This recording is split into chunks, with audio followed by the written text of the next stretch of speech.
Victoria is bracing for a day of danger not seen since the black summer of 2019. We're on our way to Melbourne, but there are bushfires everywhere around us. And as you can see, today is the worst day. It is currently 42 degrees and this wind is just firing up these fires that are out here, and now we can see the smoke coming over. We don't know whether or not to move. This is our spot here. That road there, back to Sale and Carn River. So Carn River, all bust, all shut down. There are fires out there. All up that way, so towards the Alpine, all shut. National parks have been closed. Melbourne is that way.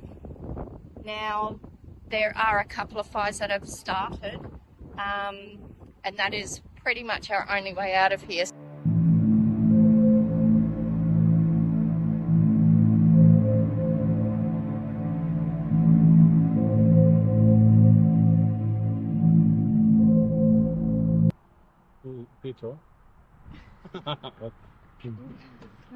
So here we are at Rosedale, Victoria, about 2 hours east of Melbourne on the Princess Highway. Princess Highway.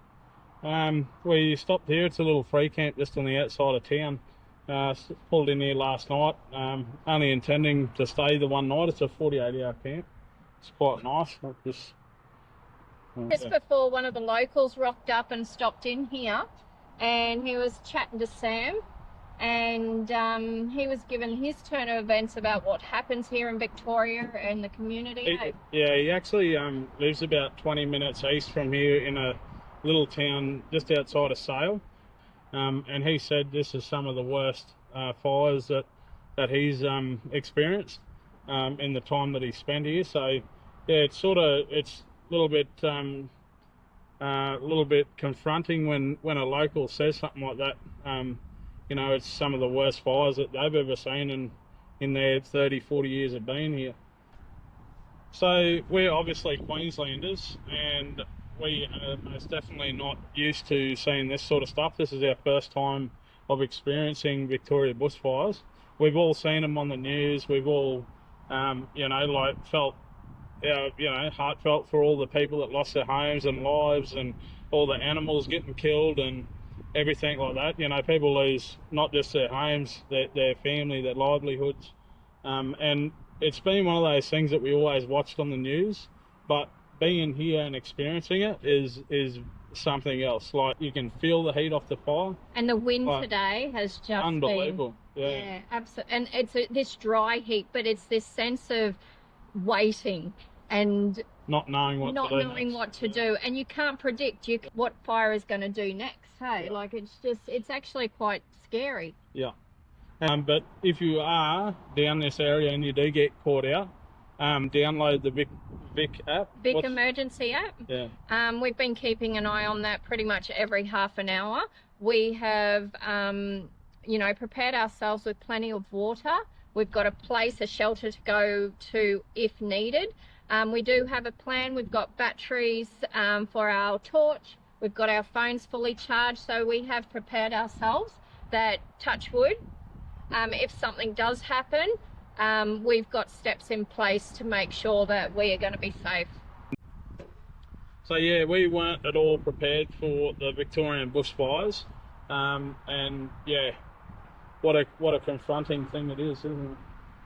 We didn't even give it a second thought. We thought, we'll just go caravan, we'll do all the sightseeing and everything. And, not even straight away yesterday, it's like, well, maybe we should stay where we are because we feel safe. We feel safe. We can't actually go back north because that's all shut down at Mallacoota and Orbost.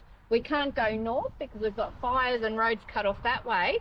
So now we're looking at the fires and everything coming from the south upwards, and hoping that doesn't result into roads being closed that way. Otherwise, and we got to try to be in Melbourne by Tuesday as well. So yeah, we could be You just got to play, you know, day by day, and just prepare.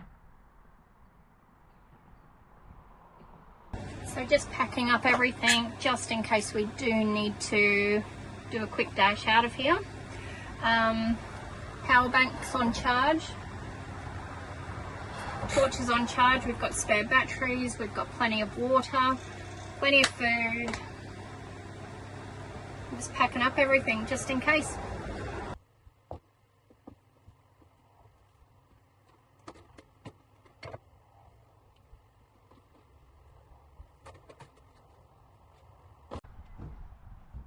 Just one thing that I wouldn't mind adding is, you know, like, we don't commend the emergency services anywhere near enough.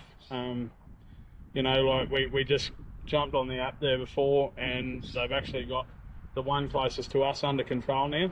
So yeah, just, you know, like, a heartfelt shout out to them. You know, like, they're the ones at the front line of these bloody fires. And they're volunteers. And they're all volunteers, you know, like, and when we were speaking to the fire and rescue service back there in Eden, you know, like, he was running us through some of the, and it's not just fire and rescue, you got ambulance officers, you got police officers, you got, you know, all the other volunteers and everything that go behind it. But, you know, like, some of these guys are absolutely running on tight budgets.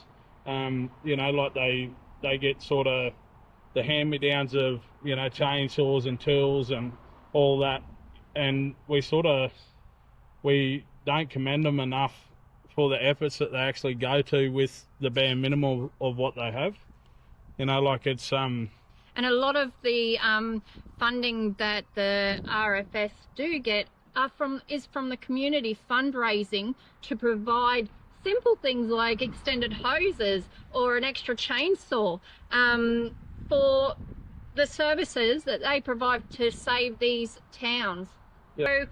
So every town has their RFS, so if you are able to, go and volunteer. They will put you through the courses. They have their doors wide open and they will welcome you with open arms. Like, go and volunteer, but support them. But another thing that I want to say is the animals. The animals are the silent beings that are suffering as well during these fires. If you do see an injured animal, try and keep a towel or something in your car and grab it. If it's safe for you to do so, grab it and take it to your local vet or wildlife rescue centre. Leave out bowls of water around the place as well, because the fire just doesn't come through and rip through the animals' homes and that. It takes away their food source for the next, you know, couple of months.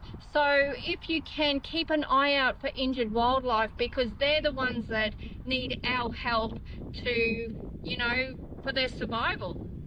Yeah. So yeah, stay safe. Tonight's going to be an interesting night. The sun's about to go down. It is such a dry heat, mate. Oh, yeah. The wind has not stopped. If ever you picture yourself standing in an oven, like, yeah, the wind's just carrying the heat off the fire, so, like, it's so hot. But yeah, we'll probably give you an update tomorrow. Yeah. To see whether, you know, whether they're gone out or more started. So yeah. But if you're down these parts of the woods in Victoria, stay safe, guys. Yeah. So if the fire comes, I'm climbing this tree and I'm getting George down, and George can come and live with me. Oh, you are so beautiful. You are so beautiful. Yes, I love you. I love you.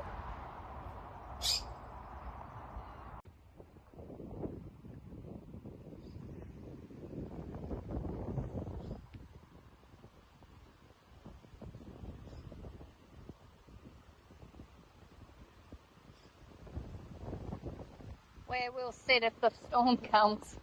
I'll be diving in. Yep, right in the middle. You can hold Fat Guy, I'll hold the koala.